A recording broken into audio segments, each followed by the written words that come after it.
اعوذ باللہ من الشیطان الرجیم، بسم اللہ الرحمن الرحیم۔ السلام علیکم ورحمۃ اللہ وبرکاتہ۔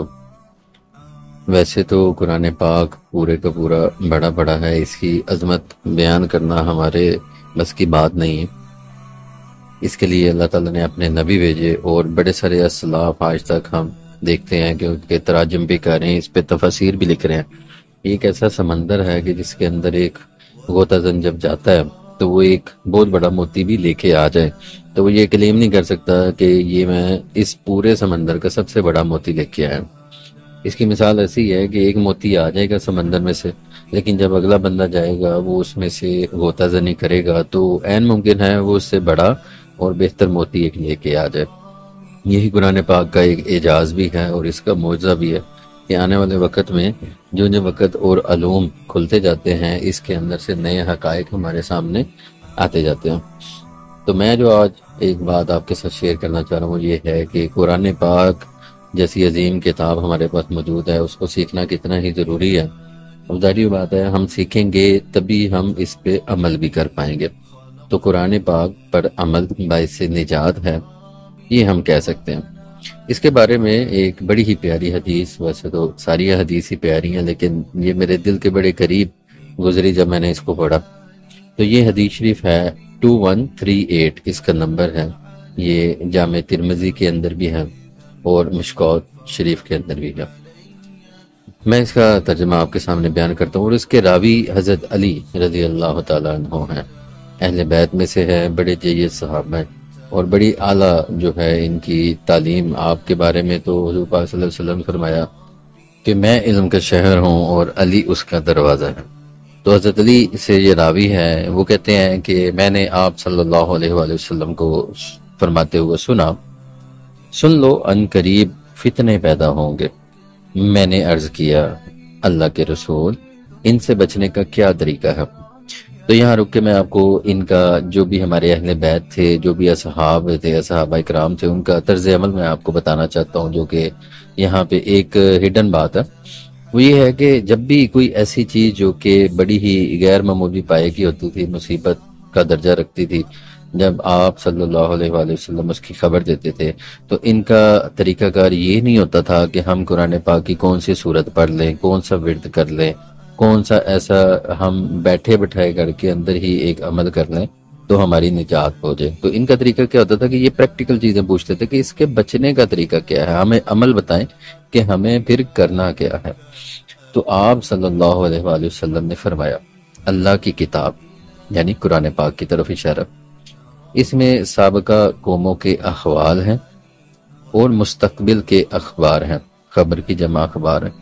تو اس میں دیکھیں کہ ہسٹری کا ایک بہت بڑا پہلو کور ہو گیا کہ سابقہ قوموں کے احوال اور مستقبل کے اخبار کا مطلب فیوچر پریڈکشن بھی ہیں کہ آنے والے وقت میں یہ ہوگا، اور تمہارے مسائل کا حل ہے۔ تو آج کل کون ایسا بندہ ہے جو یہ کہتا ہے کہ میں مسائل کا شکار نہیں ہوں؟ تو ہر طرح کے مسائل کا حل اس میں موجود ہے، سولوشننگ اس میں موجود ہے ہر طرح کی۔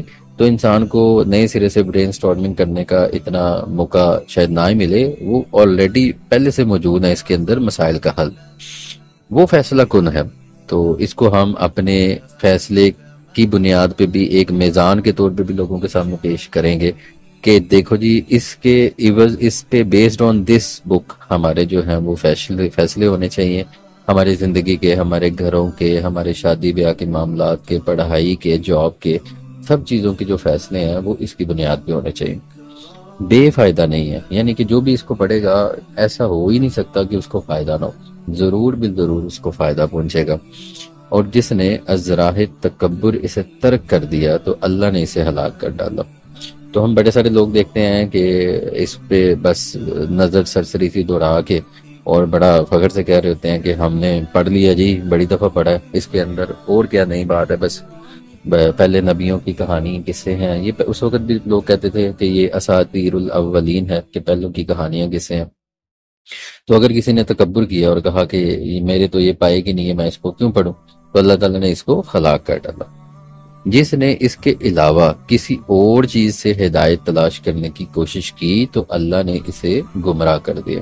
یہ بھی ایک بڑا ہی نہایت بیسک سا پوائنٹ ہے جو کہ ہم دیکھتے ہیں کہ آج کل ہم کیا کرتے ہیں، اپنے پیروں کے پیچھے، اپنے فقیروں کے پیچھے، اپنے اسلاف کے پیچھے، اپنے جو بڑے ہیں ان کے پیچھے، ان کے جو ہماری سوسائٹی میں نارمز ہوتی ہیں، یا سو کالڈ ہمیں جی ترقی یافتہ ممالک یہ بتاتے ہیں، ہمیں سائنس یہ بتاتی ہے، سائنس کے فلاں قانون کے مطابق ہمیں یہ کرنا چاہیے، فلسفی میں وہ بڑا اعلیٰ پائے کا بندہ تھا، اس نے یہ کہا تھا۔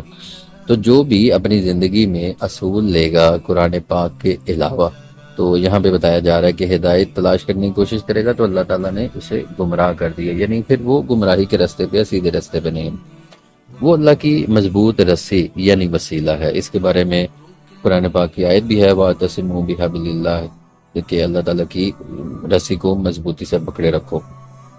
تو اسی کی ایک یہاں پہ ایک ٹاپنگ یا اسی کی ہی سپورٹ کے میں ایک جملہ ہے کہ یہ اللہ تعالیٰ کی مضبوط رسی ہے اور وسیلہ ہے، اس کو پکڑے رکھو، اس سے تم اللہ سے جڑے رہو گے۔ اسے آگے کہا گیا وہ ذکر حکیم ہے۔ تو دیکھیں، ذکر بھی ہے اور ذکر حکیم بھی ہے۔ قرآن پاک خود کہتا ہے کہ میں سب سے بڑا ذکر ہوں۔ الذکر قرآن کے معنی میں آتا ہے، تو ایک خاص ذکر، ایک ذکر آد اور ال جس کے ساتھ لگا دیں، جس طرح ہم انگریزی میں د لگا دیتے ہیں خاص کرنے کے لیے، تو ال عربی میں لگاتے ہیں کسی چیز کو خاص کرنے کے لیے۔ تو یہ دیکھیں، یہ ذکر حکیم ہے۔ جتنے بھی ذکر ہم کہتے ہیں کہ سبحان اللہ، الحمدللہ، وہ بھی ان کی فضیلت بھی آتی ہے، لیکن ان سب سے بڑھ کے جو ذکر ہے وہ قرآن حکیم ہوتا ہے۔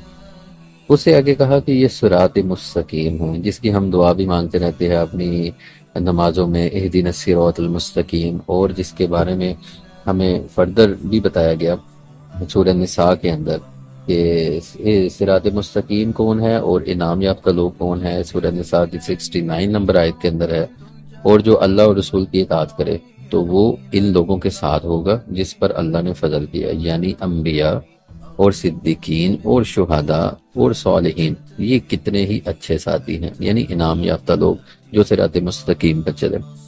تو ہمیں بتایا جا رہا ہے کہ قرآن پاک ہی اصل میں صراط مستقیم ہے، اس کو پڑھ کے ہی ہم صراط مستقیم پہ چل سکتے ہیں۔ اس کی وجہ سے خواہش ٹیڑھی نہیں ہوتی، نہ زبانیں اختلاط و التباس کا شکار ہوتی ہیں، یعنی آپ کی خواہشیں بالکل عین دین کے مطابق ہوں گی۔ آپ یہ نہیں کہیں گے کہ میرا دل نہیں مانتا، میرا لاجک نہیں کہتا، بڑے یہ کہتے تھے، اپنی خواہشات کو ہم پیچھے کر دیں گے اور اللہ کے کلام کو آگے کر دیں گے، اور زبانیں خلط ملط نہیں ہوتی آپس میں، اس کا شکار نہیں ہوتی، اور نہ علماء اس سے سیر ہوتے ہیں۔ تو آپ دیکھیں گے کہ قیامت تک اس میں نئی کی نئی وہ کھوجیں ہوتی جا رہی ہیں، اور ابھی 1400 سال گزر گئے کہ اس کو آئے ہوئے اتنی ساری تفاسیر لکھی گئی، تراجم لکھے گئے، روز درس قرآن ہوتا ہے، بڑے سارے لوگ سنتے ہیں، سناتے ہیں، رمضان میں ہم پڑھتے ہیں، لیکن آج تک کوئی بھی یہ بندہ کلیم نہیں کرتا کہ میں اس سے سیر ہو گیا ہوں، میرا پیٹ فل ہو گیا، یا میں بالکل اس کو میں نے جان لیا، میں فل ہو گیا ہوں، اب اس کے اندر اور نہیں ہے، نو مور فار می، ایسا کوئی بھی ہمیں کہتا ہوا نظر نہیں آتا۔ اس سے آگے ہے کہ کثرت تکرار سے وہ پرانی نہیں ہوتی۔ آپ دیکھیں کہ قصہ کہانی آپ ایک دفعہ سنیں گے، دو دفعہ سنیں گے تو اب بوریت ہونی شروع ہو جاتی ہے۔ فلم ڈرامہ کا بھی یہ حساب ہے، ایک دفعہ دیکھیں گے انٹرسٹ ختم ہو جاتا ہے۔ تو قرآن پاک کا یہ ایسا معجزہ ہے کہ بار بار تکرار کرنے سے، اس کی بات کرنے سے وہ پرانی نہیں ہوتی، اور نہ ہی اس کے عجائب ختم ہوتے ہیں۔ تو آپ دیکھیں کہ روز بروز ہمیں نئے عجائب اس کے اندر سے نکلتے ہوئے نظر آتے ہیں، سائنس کی نئی نئی تھیوریاں آتی ہیں، وہ ہمیں بتاتے ہیں کہ یہ بات ابھی اس درجے کی پہنچی ہے۔ تو ہم دیکھتے ہیں کہ 1400 سال پہلے ہی اللہ تعالیٰ نے قرآن پاک میں وہ چیز ہمیں بتا دی تھی۔ وہ ایک ایسی کتاب ہے کہ جسے سن کر جن بے ساختہ پکار اٹھے کہ، اب یہ سورہ جن کی آیات آگے کوٹ کی جا رہی ہیں کہ ہم نے عجیب قرآن سنا ہے جو رشد و بلائی کی طرف رہنمائی کرتی ہے، لہٰذا ہم اس پہ ایمان لائیں۔ تو یہاں دیکھیں کہ جنوں جیسی مخلوق بھی جن کے اندر شر بڑا غالب ہوتا ہے، ان لوگوں نے بھی جب اسے بالکل انبائس ہو کے دل سے سنا تو وہ بھی پکار اٹھے کہ یہ ایک بہت ہی عجیب کتاب ہے جس کے اندر رشد و بلائی ہے، اور ہم اس پہ ایمان لاتے ہیں۔ تو انسان ہونے کے ناطے ہمیں اولین اس پہ ترجیح حاصل کرنی چاہیے کہ ہم انسان ہونے کے ناطے اس پہ ایمان لائیں اور اس کو ہی اپنی رشد و بلائی کا ذریعہ سمجھیں۔ اسے آگیا کہ جس نے اس کے حوالے سے کہا اس نے سچ کہا، یعنی جو بھی اپنی بات کے اندر کوئی آیت کوٹ کرتا ہے اور کہتا ہے کہ اللہ تعالیٰ نے یہ کہا، تو اس کو اتھینٹسٹی مل رہی ہے کہ اس نے بالکل سچ کہا۔ جس نے اس کے مطابق عمل کیا تو وہ اجر پا گیا۔ تو اس کا مطلب ہے کہ اجر کرنے کے لیے بیس آپ کے پاس قرآن پاک ہونی چاہیے عمل کرنے کے لیے، تو اس کا اجر بھی آپ پا لیں گے۔ تو جو بھی عمل آپ ایسا کریں گے جو کہ قرآن و حدیث سے ملتا ہوگا، اسی کا ہی اجر ملے گا، ورنہ تو پھر بس سنی سنائی باتیں ہیں کہ ایسا کر لو ویسا کر لو، اس کی کچھ حقیقت نہیں ہے۔ تو لہٰذا ایسا عمل جو کہ قرآن و حدیث کے مطابق ہوگا وہی اجر پائے گا۔ اور جس نے اس کے مطابق فیصلہ کیا تو اس نے عدل کیا۔ تو دیکھیں ہمارے عدل کے جو تقاضے ہیں اس کے اندر قرآن پاک کی بڑی ساری آیات ہیں جس کے اندر قانون سازی اور عدل کی باتیں ہیں۔ تو ان کو ملحوظ خاطر رکھتے ہوئے جس نے بھی قرآن پاک کو ایز اے ریفرنس رکھا اور فیصلہ کیا تو اس نے بالکل عدل کیا۔ اور اینڈ پہ بڑی ہی پیاری بات ہے جو کہ میرے دل کے بڑے قریب ہے، اور کہا اور جس نے اس کی طرف بلایا وہ صراط مستقیم کی طرف ہدایت پا گیا، یعنی کہ یہ ماضی کا ہے کہ اس کو تو مل گئی۔ تو جو بھی قرآن پاک کی طرف لوگوں کو بلائے گا اور اس کی بات بتائے گا تو گویا کہ اگر کسی کو بتا رہا ہے اس کو سمجھ آ رہی ہے یا نہیں آ رہی، تو اللہ تعالیٰ نے بتایا ہے کہ جو بتا رہا ہے ہم نے اس کا ہدایت کا ذمہ جو ہے نا وہ لے لیا کہ وہ تو ضرور ہدایت پا جائے گا۔ تو دیکھیں کہ کتنی ہی پیاری حدیث ہے، بڑی ہی جامع، حضرت علی اس کے راوی ہیں اور آپ صلی اللہ علیہ وسلم کی زبان سے یہ الفاظ نکلے اور ہم تک پہنچے۔ تو کتنی ہی عظیم ایک بات ہے قرآن پاک کے بارے میں، اور آپ اس کو پھیلا کے دیکھیں، اس کے اندر جتنی بھی باتیں ہیں اگر ہم اس پہ عمل کریں تو انشاءاللہ باعث نجات پائیں گے۔ تو اللہ تعالیٰ سے دعا کرتے ہیں کہ ہمیں قرآن پاک کو سمجھنے کی، اس پہ عمل کرنے کی توفیق عطا فرمائے، اور جو باتیں اس حدیث شریف کے اندر لکھی ہوئی ہیں کہ قرآن پاک کو کسوٹی کے طور پہ، میزان کے طور پہ آپ یوز کریں، اور ہر فیصلے کے لیے اس کو ہی ختمی شکل اختیار کریں کہ یہی کتاب ہے اللہ کی، اس کے مطابق یہ فیصلے کرنے ہیں، اس کے مطابق یہ عمل کرنے ہیں، تو انشاءاللہ اللہ تعالیٰ دنیا اور آخرت کی بھلائیاں ہمیں عطا فرمائے گا۔ تو اللہ تعالیٰ سے دعا ہے کہ ہمیں اس پہ عمل کرنے کی بھی اور دوسروں تک پہنچانے کی ہمیں توفیق عطا فرمائے۔ السلام علیکم ورحمۃ اللہ وبرکاتہ۔